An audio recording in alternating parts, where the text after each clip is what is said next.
Je me suis fait mal au pouce avec cette machine, pas parce qu'elle est dangereuse, mais parce que j'ai pris des mauvaises habitudes et j'ai fini par le payer. Aujourd'hui, on va voir les erreurs à éviter pour pas les reproduire et puis pour pas apprendre à vos dépens. On parlera aussi dans cette vidéo comment obtenir des coupes beaucoup plus nettes, même avec des toutes petites pièces, sans prendre de risques. Ce genre de machine est vraiment super pratique, mais le problème c'est que personne ne vous parle des erreurs qu'il ne faut surtout pas commettre et qui fait que votre bricolage va se terminer aux urgences. La première chose à savoir, c'est que lorsqu'on fait une coupe avec ce genre de machine, on allume l'interrupteur, on coupe notre morceau de bois, on relâche l'interrupteur et on attend que la lame soit arrêtée avant de relever la lame. Ça permettra à la coupe d'être beaucoup plus nette et ça évitera aussi au morceau qui est coupé de vous sauter dessus. Avant d'aller plus loin, je vais enlever mon faux pansement parce que l'erreur qui m'a failli me coûter un pouce m'est arrivée il y a 2 ans. Donc heureusement pour moi, c'est réparé. Mais cette erreur, je vais vous l'expliquer dans 2 petites minutes. La première erreur que beaucoup de débutants font, c'est de placer ses mains ou ses doigts dans cette zone-là. Parce que c'est exactement la zone qui délimite la trajectoire de la lame. Si on place bien nos pièces de bois à couper, tout se passe bien, la lame doit bien se comporter. Mais si jamais le bois a un défaut, un nœud ou qu'elle est mal positionnée, la lame peut très bien faire un retour sec, bloqué ou même cassé. Et si on a les doigts dans cette zone-là, on risque d'en perdre un. D'ailleurs, on peut voir qu'il y a 2 symboles avec des mains barrées. C'est bien pour expliquer ça. La deuxième erreur va pas être facile à filmer, mais elle consiste à vouloir couper des grands morceaux de bois. Lorsqu'on veut couper un grand morceau de bois, on utilise bien souvent le matériel qui est disponible sur la scie. On serre. Et lorsqu'on est droitier, on a l'habitude de prendre la scie de la main droite, de tenir la planche avec la main gauche et de couper. On l'a tous fait, moi le premier, et pourtant moi je suis gaucher. Mais j'utilise toujours la machine de la main droite. Alors qu'on devrait apprendre tout simplement à utiliser la machine de la main gauche. Même si la gâchette est placée sur les 2 doigts, là, au lieu d'être sur ceux-là, pour la main droite, ça ne change rien. Et là, on peut tenir la pièce pour éviter qu'elle bascule. On garde les mains hors de la zone, cette partie-là est serrée, cette partie-là est tenue de la main droite, donc elle ne peut pas partir, et on coupe tranquillement. Si on croise, et qu'encore une fois la lame coince ou qu'il y a un problème, on a tout de suite le réflexe de retirer le bras, mais dans la trajectoire de la lame. Donc ça, c'est une erreur qu'il ne faut surtout pas faire. Une autre erreur qui peut coûter très cher, c'est de vouloir couper des petits morceaux de bois comme ça. Les scies anglais n'ont pas été conçus pour couper des tout petits morceaux de bois. Normalement, si on s'y prend bien, elles doivent s'appuyer à droite et à gauche des supports qui sont inclus dans la machine. Si on s'amuse à couper un plus petit morceau de bois, on est bien d'accord qu'elle va le couper, le morceau de bois. C'est pas ça le problème. Le problème, c'est que l'autre côté du morceau de bois, le petit morceau, ne porte sur rien du tout. Premièrement, la coupe risque d'être horrible parce qu'il y a un moment donné où le petit morceau de bois va bouger. Ça risque complètement d'arracher les fibres et ça sera sûrement pas une belle coupe.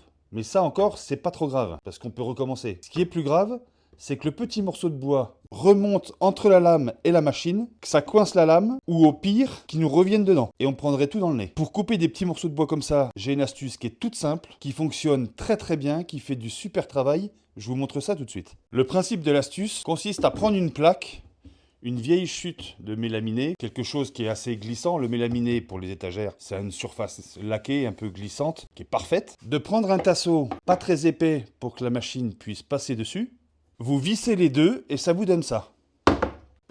Là, ce gabarit, il est prêt à recevoir des tout petits bouts. Il suffit de bien sûr le caler. On descend la scie.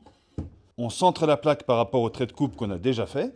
On la fixe bien solidement pour plus qu'elle bouge. Le côté gauche du trait,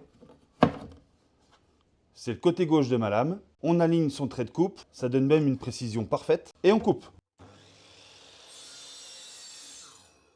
Et là, le tout petit bout, il reste sur la planche, ça ne bouge pas.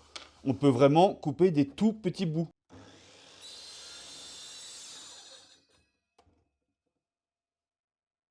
Et là, il n'y a aucun risque. Ce gabarit va même nous permettre de faire des coupes très très propres parce que dessous, ce n'est pas vide. Les fibres de bois vont être coincées entre la masse du morceau de bois et la plaque. Regardez.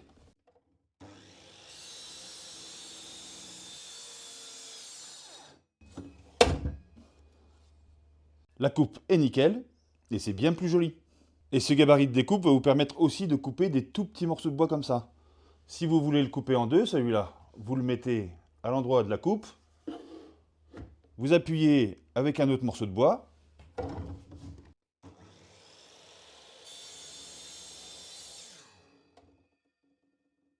Et là, il est coupé nickel. Alors que vouloir le faire sans le gabarit de coupe, c'est impossible, on voit bien que ça ne tiendra jamais. Une autre erreur qui arrive très souvent, c'est lorsqu'on veut faire plusieurs coupes de la même distance, on met une butée. Donc on va placer notre butée comme ça. Ça, c'est pour aller plus vite sans être toujours obligé à tracer avec le mètre pour avoir la mesure. Donc ça, c'est un bon réflexe. On prend une butée et lorsqu'on veut faire 6-7 morceaux de cette distance-là, on vient se mettre en butée, on coupe, on vient se remettre en butée et on recoupe. Sauf que l'erreur qu'on fait, c'est de mettre en butée sans aucun espace entre le bois qu'on coupe et la butée. En faisant ça, on vient tout simplement coincer ce morceau de bois-là qui va être coupé entre la lame et la butée. Il n'y a aucun espace. Ce qu'il faut faire, c'est laisser de l'espace entre la butée et le morceau de bois. Donc on va tenir notre morceau de bois de la main droite. On calcule l'emplacement de cette butée-là avec un espace. Donc ça peut être, dans ce cas-là, là j'ai mon crayon. Je vais regarder l'épaisseur de mon crayon. Je vais le mettre.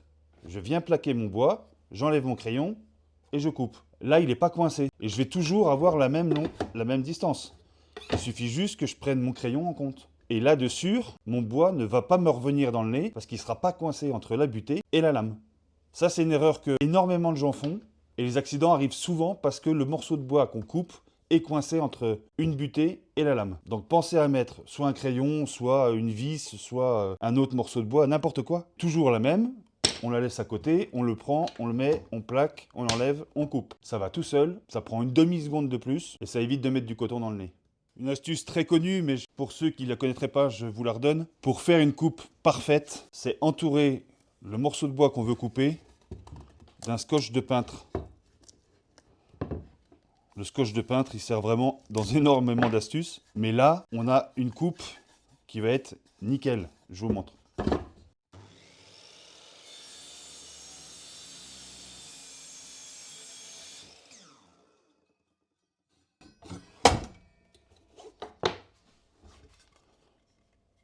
Lorsqu'on enlève le scotch, on tire vers l'extérieur pour éviter de faire remonter les fibres.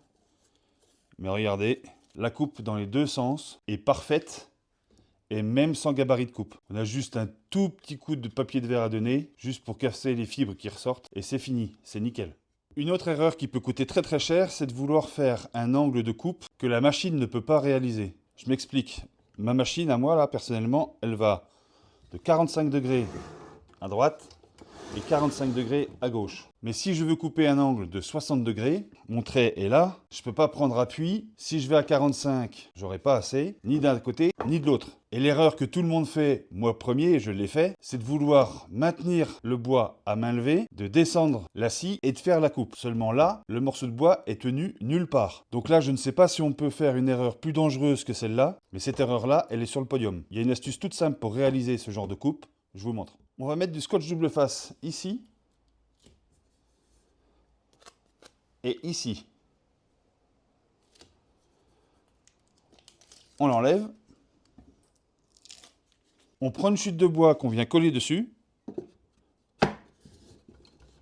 On met notre machine à 45 degrés. Et on coupe.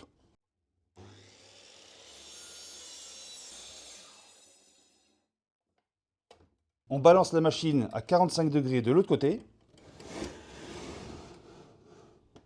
Et on coupe.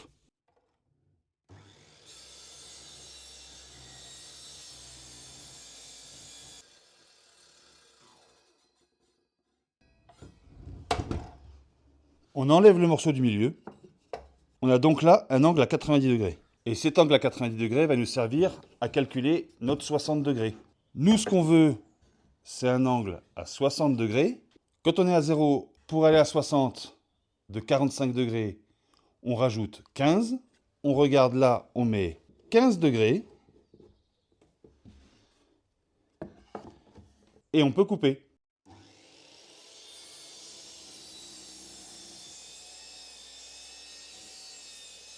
Et là, on a bien 60 degrés, sans problème et en toute sécurité. Et c'est justement cette erreur qui m'a valu pas mal de problèmes sur mon pouce il y a quelques années. Donc à ne surtout pas faire sans ce genre de gabarit-là. Dans le bricolage, comme dans la vie de tous les jours d'ailleurs, je dis toujours une chose, c'est que quand il y a un doute, il n'y a pas de doute. Donc si on a un doute sur quelque chose qu'on va faire avec ce genre de machine ou une autre machine, parce que c'est valable pour tout, on ne le fait pas. On cherche une solution, mais on ne prend pas de risque. Il y a énormément d'accidents qui sont dus à des bêtises, à des erreurs qu'on fait parce qu'on veut aller vite. Moi, le premier, quand je veux faire un projet en bricolage, j'aime bien le finir. Donc quand je le commence, j'aimerais qu'il soit déjà fini. Mais c'est en allant vite qu'on fait des bêtises et ça peut coûter cher. Dites-moi en commentaire le genre d'erreur que vous avez pu faire avec ce genre de machine ou avec une autre. Ce serait intéressant de voir les erreurs de chacun pour ne surtout pas les refaire. Si vous avez aimé la vidéo, laissez-moi un petit like. Ça me motive à faire d'autres vidéos et ça m'aide à faire grandir la chaîne. Si vous n'êtes pas encore abonné, abonnez-vous. C'est avec un grand plaisir qu'on vous accueille sur cette chaîne. N'hésitez pas à partager cette vidéo si vous pensez qu'elle peut être utile à quelqu'un. Et bien sûr, si vous avez des questions, n'hésitez pas à me les marquer dans les commentaires. J'y répondrai avec un grand plaisir. Je vous remercie d'avoir regardé cette vidéo et je vous dis à la prochaine. Ciao!